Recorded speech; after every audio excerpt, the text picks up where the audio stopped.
তো বন্ধুরা, আজ আমরা আলোচনা করব পাওয়ার অফ স্পিচ অর্থাৎ কথা বলার শক্তি নিয়ে। আমাদের এই ক্ষুদ্র চ্যানেলটি সাবস্ক্রাইব করে আমাদের প্রচেষ্টাকে সার্থক করে তুলুন। আসুন আলোচনা শুরু করা যাক। পাওয়ার অফ স্পিচ অর্থাৎ কথা বলার শক্তি। আমাদের চলার পথে প্রত্যেকটি মুহূর্তের সঙ্গী হলো কথা। কথা নিয়ে কথা বলতে গেলে সারাদিনেও শেষ হবে না, তবে যতটুকু আলোচনা হবে আশা করি আমরা খুব সহজেই বুঝতে পারব। কথা যদি না থাকতো তবে পৃথিবীতে কিছুই হতো না। কথা এমন একটি গুরুত্বপূর্ণ যে বাবা মাও আশায় থাকে তাদের কোলের শিশুটি কবে কথা বলবে। আবার কোনো শিশু জন্মের পর যদি না কাঁদে তবে তাকে উল্টো করে পিঠে পিঠে থাবড়ানো হয় যেন সে আওয়াজ করে, আর আওয়াজের সঙ্গে সঙ্গে শ্বাস প্রশ্বাসও চালাতে পারে। তাহলে আওয়াজ একটা মানুষের জীবনের প্রথম পদক্ষেপ। এ বিষয় এড়িয়ে গেলে কিন্তু চলবে না। সামান্য কথা বলার জন্য পরে পস্তান নেই এমন লোক খুব কমই আছে।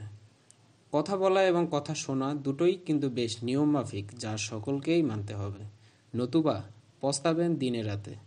কারণ কথার ঘা কিন্তু মরার পরেও শুকায় না। তাই কাউকে কিছু বলার আগে ভেবেচিন্তে বলাটাই কিন্তু বাঞ্ছনীয়। সকল ধর্মেই বেশ কিছু ঘটনা পরিলক্ষিত হয় যা কথার উপরে নির্ভর করেই ফলাফল আসে। যে তার কথাকে নিয়ন্ত্রণ করতে পারে বলা যায় সে পুরো পৃথিবী নিয়ন্ত্রণের ক্ষমতা রাখে। মনে রাখতে হবে, ব্যাঙ তখনই মরে যখন সে ঘ্যাঙর ঘ্যাঙর করে, সাপ তখন তাকে খায়। বিশ্বে যতই বড় বড় যুদ্ধ হয়েছে তার বেশিরভাগই হয়েছে কিন্তু এই কথা বলার জন্যই। বিশ্বে যারা আজ নেতৃত্ব দিচ্ছে বা যারা নিয়ন্ত্রণ করছে তারাও কিন্তু এই কথার মাধ্যমে। একজন ভালো নেতা আমরা তখনই বুঝি যখন সে বক্তৃতা দেয়। ক্লাসের প্রভাষক যদি পটু না হয় কথায়, তাহলে তার ক্লাসে শিক্ষার্থী কম বোঝে।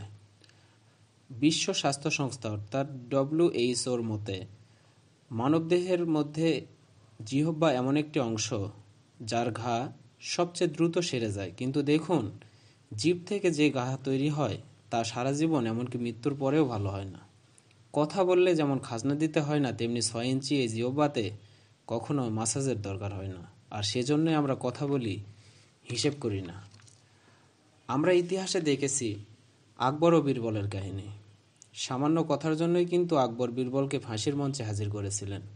আবার সামান্য কথার জোরেই হারানো রাজ্যকে আলেকজান্ডারের কাছ থেকে পুরো রাজ্যও ফিরে পেয়েছিলেন রাজা পুরু। পুরো ভারত রাজ্যকেই সঁপে দিয়েছিলেন আলেকজান্ডার পুরুকে শুধুমাত্র কথার কারণে। আবার দেখি চন্দ্রগুপ্ত রাজার নবরত্নের একজন রত্ন ছিলেন কালিদাস পণ্ডিত। শুধুমাত্র কথা বলার জন্যই তার সম্মান ছিল রাজার থেকেও বেশি।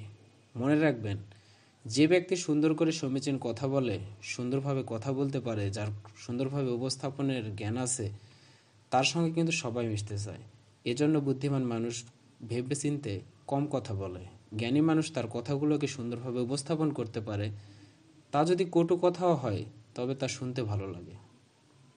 সক্রেটিস তার বাণীতে লিখেছিলেন, কেমন কথা বলা ও কেমন কথা শোনা আমাদের জন্য উচিত। এর 3টি সূত্র তিনি বলেছিলেন যা সকল জ্ঞানী লোকেরা মেনে চলে।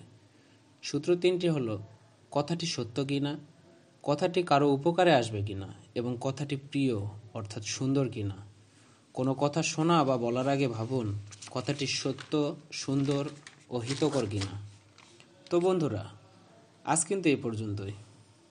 ভিডিও লম্বা করলে আপনাদেরও বিরক্ত লাগবে।